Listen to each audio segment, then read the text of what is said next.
উত্তর 24 পরগনার খড়দায় আগ্নেয়াস্ত্র ও কার্তুজ উদ্ধার।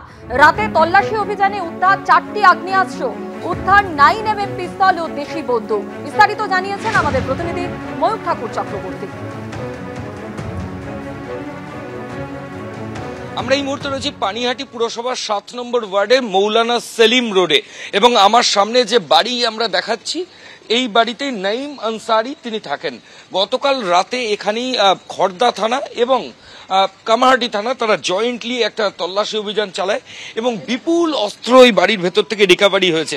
ব্যারাকপুর পুলিশ কমিশনারেটের তরফ থেকে বলা হচ্ছে যে 5 রাউন্ড ইম্প্রোভাইজড কান্ট্রি মেড 5টি improvised country made pipe guns পাওয়া গেছে।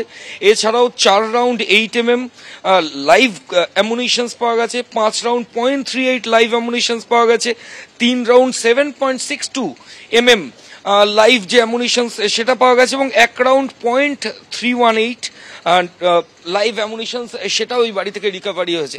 ঠিক কী কারণেই নাইম আনসারি বাড়িতে এত অস্ত্র এবং সেগুলো মজুত করে রেখেছিলেন সেটা এখনো পর্যন্ত অস্পষ্ট। ব্যারাকপুর পুলিশ কমিশনারেট বলছে যে আজকে সকাল 7:35 তাকে অফিসিয়ালি অ্যারেস্ট শো করা হয়েছে। বিপুল অস্ত্র এই বাড়ি থেকে পুলিশ আধিকারিকরা রিকভারি করেছেন এবং আজকে সকালেই নাইম আনসারিকে এই গোটা ঘটনায় অস্ত্র আইনে অ্যারেস্ট করে তাকে ব্যারাকপুর কোর্টে পুলিশ আধিকারিকরা প্রডিউস করবেন এবং নিজেদের হেফাজতের জন্য আবেদন জানাবেন যে এই অস্ত্র তিনি কোথা থেকে পেলেন, কি কারণে তিনি প্রকিওর করেছিলেন নিজের কাছে। এই গোটা বিষয়টা খড়দা থানার পুলিশ আধিকারিকরা তদন্ত করে দেখছেন। ক্যামেরা অতনু কুণ্ডুর সঙ্গে ময়ূখ ঠাকুর চক্রবর্তী, এবিপি আনন্দ, উত্তর 24 পরগনা। 26,000 চাকরি বাতিল, নতুন নিয়োগেও জল গড়ালো আদালতে। এসএসসি 2025 সালের নতুন বিধিকে চ্যালেঞ্জ করে মামলা দায়ের হলো কলকাতা হাইকোর্টে। নতুন বিধি সুপ্রিম কোর্টের নির্দেশের পরিপন্থী এমনই দাবি মামলাকারীর। 2016 ওয়েটিং লিস্টে থাকা চাকরি প্রার্থীদের একাংশের মামলা দায়ের। সেই মামলা দায়েরের অনুমতি দিলেন বিচারপতি পার্থসারথী চট্টোপাধ্যায়। আগামী 5ই জুন এই মামলার শুনানি হবে।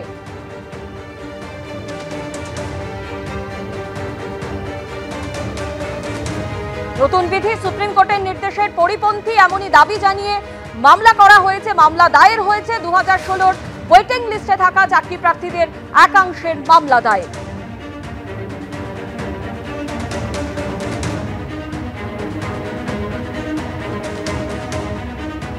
সরাসরি এই মুহূর্তে চলে যাব সেন্ট্রাল পার্কে। আন্দোলনরত চাকরিহারা শিক্ষক শিক্ষিকাদের সঙ্গে রয়েছেন আমাদের প্রতিনিধি ঐশী মুখোপাধ্যায়। ঐশী, এই যে হাইকোর্টে মামলা দায়ের করা হলো এবং যেখানে মামলাকারীর একাংশ তাদের বক্তব্য যে এই যে নতুন বিধি রাজ্য সরকারের তরফে জারি করা হয়েছে তা সুপ্রিম কোর্টের নির্দেশের পরিপন্থী, তারা কি বলছেন? একেবারেই স্বর্ণালী, আমাদের সঙ্গে রয়েছেন চাকরিহারা শিক্ষকেরা, তাদেরকে জিজ্ঞেস করব ওয়েটিং লিস্টে থাকা 2016 সালে যারা পরীক্ষা দিয়েছিলেন তারা বলছেন যে এই যে নিয়মবিধি জারি করা হয়েছে তা সুপ্রিম কোর্টের নির্দেশের পরিপন্থী এবং তারা মামলা করেছেন। 5ই জুন শুনানি। কিভাবে দেখুন, ওনারা কেউই চায়নি যে প্যানেলটা ক্যান্সেল হোক। সবাই চেয়েছে যে প্যানেলটা প্রয়োজনে রিসাফলিং হোক, রিপ্যানেলিং হোক।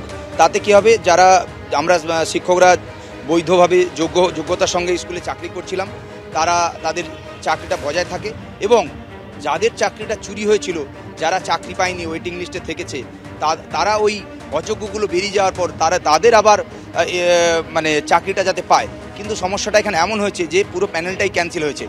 আমরা সর্বতভাবে দাবি করছি রিপ্যানেল করুন, করে যারা বৈধভাবে চাকরি করছে যোগ্য শিক্ষক তারা স্কুলে ফিরুক।